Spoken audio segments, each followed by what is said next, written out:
शुभेंदु शेखर जी, राजीव तिवारी जी जो बात बोल रहे हैं, देश सुन रहा है। आप सुप्रीम कोर्ट के आदेश की पालना एक तरफ और भारत सरकार के इस मुद्दे पर सोच और रवैया और उसका रुख एक तरफ। तो क्या जो बात राजीव तिवारी जी कह रहे हैं, इस देश की जनता को वही देखने को मिलेगा आने वाले दिनों में? देखिए, सभी लोग अपना ऑडियो बंद कर लीजिए, शुभेंदु जी के अलावा। देखिए, मैं बहुत संजीदगी से, क्योंकि ये विषय कोई ऐसा विषय नहीं है कि इसमें कोई पॉलिटिकल जवाब दिया जाए। सबसे पहले मैं कीर्तिनिधि पांडे जी का जवाब देना चाहता हूं। इन्होंने कहा कि सबसे पहले जनगणना होनी चाहिए। मैं इनको बताना चाहता हूं कि 1942 से लेके चालू करता हूं। 1942 में जनगणना हुई, जातिगत जनगणना हुई, और उसकी भी जो लिस्ट थी वो टेबल नहीं हुई। 54 में हुआ, 62 में हुआ, फिर 67 में भी ये विषय आया पार्लियामेंट के सामने, जातिगत जनगणना होनी चाहिए, तब नहीं हुआ। मंडल कमीशन की भी इम्प्लीमेंटेशन को नहीं माना गया। अब आप और सुनिए, जो आपके साथी हैं कांग्रेस के, राजीव गांधी जी ने भी नहीं माना, और ऐसा करते करते करते करते 2010 में भी जनगणना कांग्रेस के सरकार के समय में हुई और उसको भी टेबल नहीं किया गया।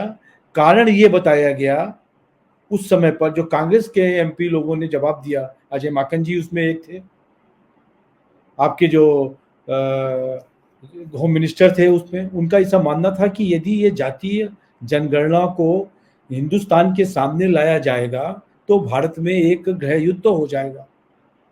जिस चीजों को आपने 70 सालों तक देश को बंटवाने के लिए, आपको याद होगा मीना जी, जब 87-88 में मैं कॉलेज में पढ़ता था और मंडल आयोग का ये सब मुद्दे चालू हुए थे, तब लोगों ने अपनी अपनी टेबल अलग कर ली थी।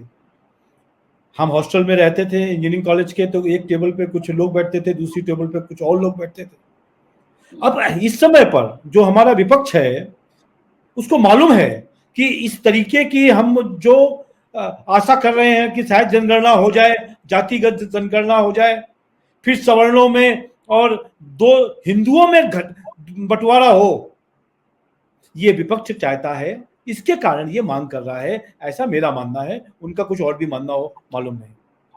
देश को बंटना नहीं चाहिए, जातिगत समीकरणों से देश बटेगा, ऐसा कांग्रेस ने कहा है, पार्लियामेंट में लिखा हुआ सबके नोटिंग पॉइंट है। पर आज वो खुद भी अखिलेश जी के साथ इसी बात की मांग कर रहा है। मेरे को लगता है क्यों कर रहा है ये सबको मालूम है।